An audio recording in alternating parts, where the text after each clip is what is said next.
ইতিহাস গড়ল বাংলাদেশ, রূপকথার গল্প লিখল টাইগাররা। অজিদের ঘরের মাঠে তাদেরকেই হারিয়ে তুলে নিল ঐতিহাসিক জয়।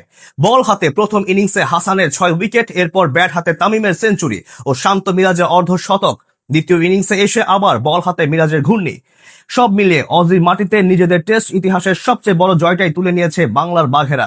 অস্ট্রেলিয়াকে বধ করে বাংলাদেশের এই ঐতিহাসিক জয় নিয়ে বাকিটা থাকছে রিপোর্টে। অস্ট্রেলিয়ার মাটিতেই অজিদের হারানো। কে ভেবেছিল এই অসাধ্যটা সাধন করবে বাংলাদেশ? সবাই তো হিসেব করছিল 2 দিনেই ম্যাচ হারতে হবে টাইগারদের, কিন্তু টাইগাররা তো মাথা নোয়াতে জানে না। আর শান্ত লিটন মিরাজদের নিয়ে গড়া এই দলটা ভয় পায় না কোনো কিছুকেই, হোক সেটা মাইটি অজি কিংবা হোক সেটা অন্য কোনো প্রতিপক্ষ। বাংলাদেশের এই দল মাথা উঁচিয়ে রাখে সব সময়, আর সেটাই কিনা প্রমাণিত হলো আরো একবার। অস্ট্রেলিয়ার ঘরের মাঠে গিয়ে তাদেরকে হারিয়ে তবেই ক্ষান্ত হলো লাল সবুজেরা।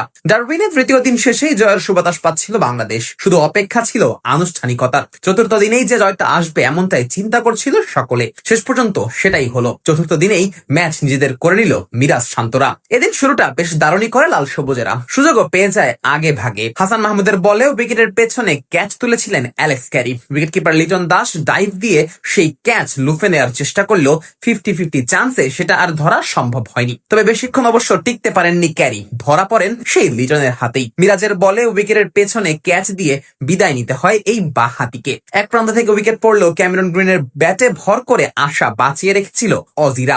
ডানহাতি এই ব্যাটার দেখাও পেয়ে যান ব্যক্তিগত অর্ধশতকের। গ্রিন যখন উইকেট বাঁচিয়ে রান তোলার দিকে মনোযোগ দিচ্ছিলেন, তখন মিরাজ দেখাচ্ছিলেন নিজের ভেলকি। দারুণ এক অফ স্পিন ডেলিভারিতে বিউ ওয়েবস্টারকে প্যাভিলিয়নে ফেরান টাইগার এই অলরাউন্ডার। চতুর্থ দিন সকালটা একান্তই যেন ছিল মিরাজের। দিনের তৃতীয় উইকেটটাও নিজের করে নেন এই ডানহাতি। অজি অধিনায়ক প্যাট কামিন্সকে বাধ্য করেন শর্ট লেগে ক্যাচ দিতে।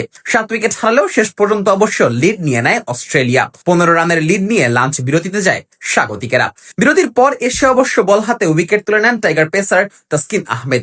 18 রান করা মিচেল স্টার্ককে ফেরান টাইগার এই গতি তারকা। উইকেটের পেছনে লিটনের হাতে ক্যাচ তুলে দেন স্টার্ক, যা খুব সহজেই তালুবন্দী করেন লিটন।